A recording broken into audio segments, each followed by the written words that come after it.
баромади ҳар як иштирокчиро наздикону ҳамроҳонашон дар толори алоҳида тамошо карда ва аз рафти саволу ҷавоб миёни дованону довталабон бохабар мегарданд.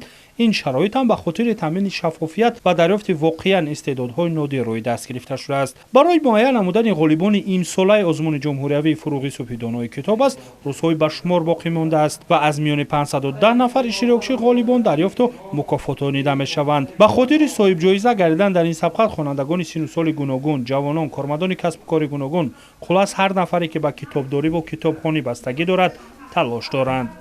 аз аввал ман аз адабиёти классикаи тоҷик, муосири тоҷик, аз ҳамаи ҳаминҳо ман аз хурдиам ҳамин меҳру китобхонӣ дар дили ман ҷо буд.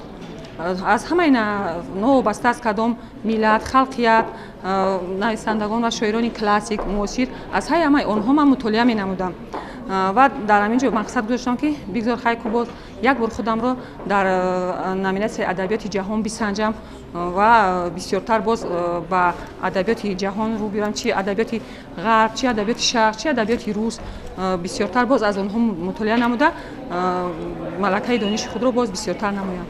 дарёфти соҳибистеъдодон аз рӯи тамоми номинатсияҳо дар китобхонаи миллӣ идома дошта, иштирокчиёни марҳилаи ниҳоӣ аз 3 даври қабли гузаштаву то ба ин ҷо роҳ ёфтанд. дар маҷмӯъ имсол бештар аз 300 000 нафар дар ин тадбир аз саросари тоҷикистон иштирок карда ва аз ин миён арзандаҳо то ин давр расиданд. танҳо пас аз санҷиши ҳамаҷониба аз ҷониби комиссияи ташкилёфта ба донишу малакаи иштирокчиёни даври охирин баҳогузорӣ хоҳад гашт.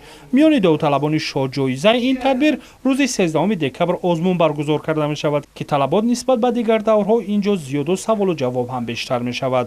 ҳоло бошад сабқати зеҳнӣ миёни китобхонони мамлакат дар китобхонаи миллии тоҷикистон идома дорад.